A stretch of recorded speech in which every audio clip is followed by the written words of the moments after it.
दोस्तों, देश दुनिया से जुड़ी 12 बड़ी खबरों में आपका खैर मकदम है और मैं हूं आपका मेज़बान नदीम अकरम। दोस्तों, जिस तरीके से तमाम तस्वीरें सामने आ रही है, अब इजरायली डर के साए में जीने के लिए मजबूर हो चुके हैं। रूस ईरान की नजदीकी, अमेरिका साफ तौर पर चेता रहा है कि ईरान से जंग ना लड़ें।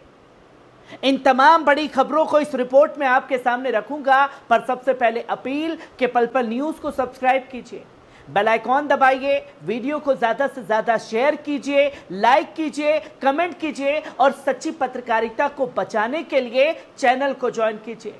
वहीं पहली खबर की तरफ बढ़ते हैं कि डर के साए में इजरायली है। अमेरिकी सियासतों पर नजर रखने वाली यूनाइटेड नेशन ने इजराइल की तरफ से किए गए ऐलान पर फिक्र का इजहार किया है, जिसमें यह कहा गया है कि पिछले एक साल में इजराइल ने 1,20,000 से ज्यादा हथियार अपनी आबादी में तकसीम किए और मजीद हथियार बांटने की मंसूबाबंदी लगातार जारी है। यूएन के high commissioner for human rights के तर्जुमान ने अनादुल एजेंसी से बात में कहा कि 7 अक्टूबर 2023 से जब इजराइल ने गाजा पर हमला शुरू किया, हथियारों की ये बड़ी तादाद में तकसीम इस्लामी ममालिक में खतरे की घंटी बजा रही है।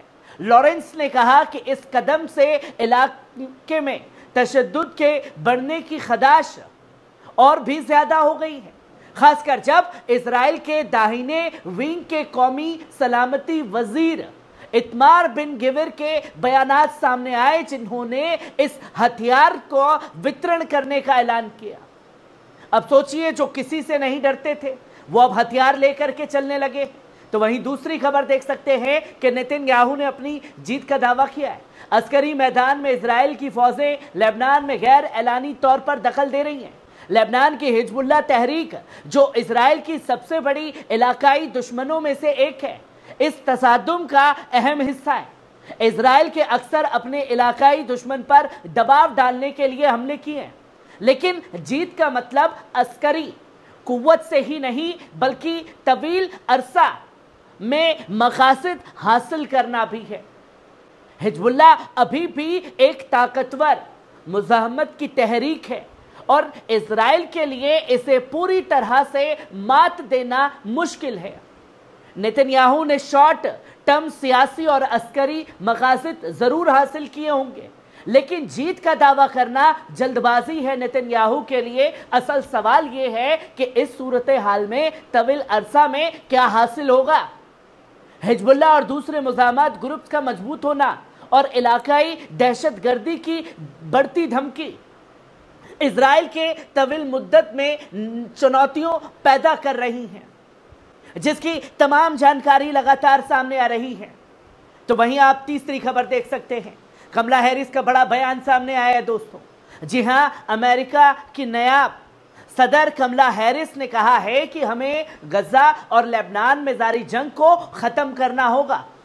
इस सिलसिले में हम रात दिन काम कर रहे हैं।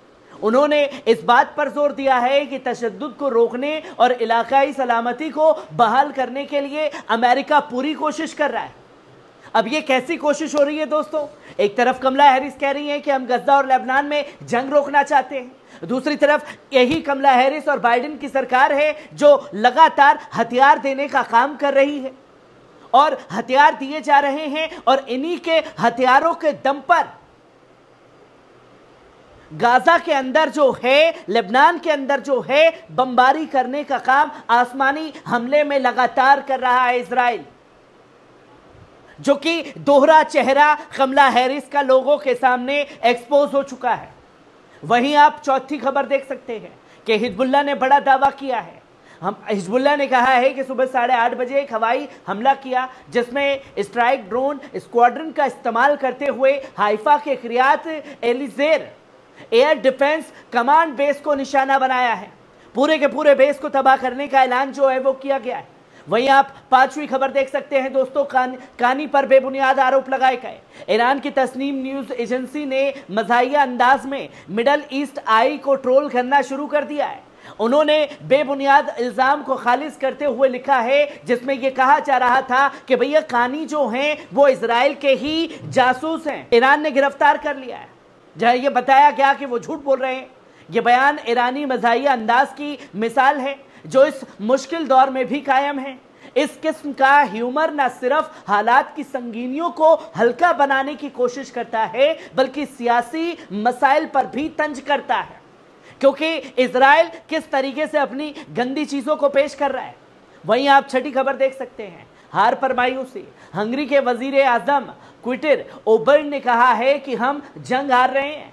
उन्होंने यूक्रेनी महाज पर मौजूदा सूरत हाल पर, इजराइल के सूरत हाल पर अपनी मायूसी का इजहार किया और कहा कि हकीकत यह है कि हम यूक्रेनी मोर्चे और इजरायली मोर्चे पर शिकस्त खा रहे हैं। आप सब ऐसा बर्ताव कर रहे हैं जैसे ये हो ही नहीं रहा। ये खराबी से भरी हुई मंसूबा थी, इस बुरे तरह से अंजाम दिया गया। अगर हम इसी रास्ते पर चलते रहे तो हम ये जंग हार जाएंगे। ओरबान ने इस बयान में यूरोप में चल रही जंग की हकीकत, उसने मुताल्लिक उनकी सरकार की सोच को उजागर किया है, जिससे यूरोपीय सियासत में हलचल पैदा कर दी है।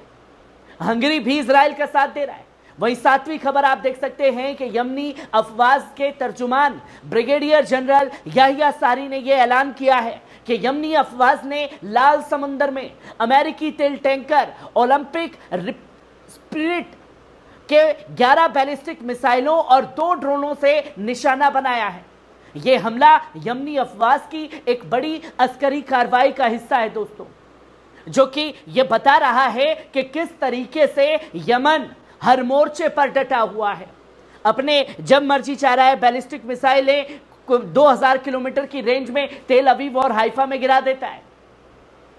वहीं आप 8वीं खबर देख सकते हैं, रूस के राष्ट्रपति और ईरान के राष्ट्रपति की मुलाकात हुई है। रूस के सदर व्लादिमीर पुतिन अपने ईरानी हम मनसब को रूस का सरकारी दौरा करने की दावत दी है, जिसे ईरान के सदर मोहम्मद हसन पेजाशकियन ने कबूल कर लिया है। इस दावत को कबूल करने से दोनों ममालिक के दरमियान ताउन और ताल्लुकात में मजीद मजबूती आने की उम्मीद है दोस्तों, खासकर मौजूदा इलाकाई और आलमी हालात के पेश नज़र में जो अभी दौर चल रहा है, उस हिसाब से यह एक बड़ी मजबूती दे सकता है। वहीं आप 9वीं खबर देख सकते हैं कि सऊदी का अमेरिका को इनकार। खलीजी ममालिक सऊदी अरब, संयुक्त अरब अमीरात और कतर ने वाशिंगटन से अपील की कि वो इजराइल को ईरान के तेल ठिकानों पर हमले से रोके, क्योंकि उन्हें डर है कि अगर इजराइल ने ऐसा किया तो ईरान की मुज़ाहमत धुरी उनके तेल मराकिज़ को निशाना बना सकती है। ये जानकारी 3 खलीजी ज़राए ने रॉयटर्स को दी है। इन ममालिक ने इजराइल को ईरान पर हमला करने के लिए अपनी फ़िज़ाई हुदूद इस्तेमाल करने की इजाज़त देने से साफ तौर पर इनकार कर दिया है और इस सिलसिले में वाशिंगटन को आगाह कर दिया है कि इसी हफ्ते होने वाली गुफ्तगू के दौरान ईरान ने सऊदी अरब को खबरदार किया था कि अगर इजराइल को किसी भी किस्म की मदद दी गई तो मुमालिकत के तेल ढांचे पर खतरा मंडरा सकता है। जैसा कि एक ईरानी सरकारी ओहदेदार और एक ईरानी सिफारती ने इस बयान को दुनिया के सामने रखा। वहीं आप 10वीं खबर देख सकते हैं, गाजा में इजरायली सैनिकों का घेराव हो रहा है। ये खबर 10 अक्टूबर को उत्तरी गाजा पट्टी में इजरायली फौजों ने जबालिया कैंप पर लगातार छठे दिन अपना घेराव बनाए रखा और लगातार फौजी भेजे गए। इसी दिन गाजा की सिविल डिफेंस ने कहा कि इजरायली फौजें उत्तरी गाजा पर कड़ा घेराव डाल रही हैं, जिससे इसे गाजा सिटी से पूरी तरह अलग कर दिया गया है, जबकि इजराइल उत्तरी गाजा पर भारी हमले जारी रखे हुए हैं, जिससे उसकी जमीनी पर तैनात फौजों की आगे बढ़ने की राह बन रही है। सिविल डिफेंस ने बताया कि उत्तरी गाजा की सड़कों पर पड़े कई शवों को हिंसक और लगातार इजरायली गोलीबारी के कारण नहीं निकाला जा सका है। जहां लगातार आतंकी हमले जारी हैं इजरायली फौज के, वहीं आप 11वीं खबर देख सकते हैं कि इजराइल की सड़कें बंद हो गई हैं। इससे पहले इजरायली मीडिया ने रिपोर्ट की थी कि रूट 90 को उत्तरी कब्जे वाले फिलिस्तीन के अल जलील क्षेत्र में सुरक्षा घटना के संदेह के चलते बंद कर दिया गया है और इस क्षेत्र में अलार्म की आवाज तेज हो गई है। और इजरायली मीडिया ने आगे ये बताया कि वे कई रॉकेट कफार सजोल्ड क्षेत्र में गिरे हैं और मुजाहमत ने इस क्षेत्र पर 30 से ज्यादा रॉकेट दागे हैं जो खलबली मचाने का काम किया गया। वहीं आप आखिरी और 12वीं खबर देख सकते हैं। यूएनआई फिल के ठिकानों पर इजराइल ने गोलीबारी की है। इजरायली फौजों ने कल एक यूएन शांति सैनिकों के ठिकानों पर धावा बोलते हुए यूएनआई फिल की सामग्री और ऊर्जा जनरेटर को नष्ट कर दिया, साथ ही ठिकाने के अंदर गोलियां भी चलाई। संवाददाता ने यह बताया कि अल लबोना ठिकाने पर यूएनआई फिल के सैनिक इजराइल हमले के दौरान शेल्टर्स में छिप गए थे। कल एक यूएन स्रोत ने राइटर्स को बताया था कि इजरायली फौजों ने दक्षिण लेबनान में 24 घंटे के दौरान 3 अलग अलग घटनाओं में यूएन शांति सैनिकों के स्थल पर फायरिंग की थी। शांति का प्रतीक माने जाने वाला यूनिफिल, उसे भी इजराइल के आतंकी सैनिकों ने नहीं बख्शा। तो सोचिए कि जो अपने आप में जंग को रुकवाने का दम भरते हैं, उनका दम भी इजराइल ने पचा दिया है, क्योंकि वो ये जंग रोकने में पूरी तरीके से नाकाम हो गए हैं।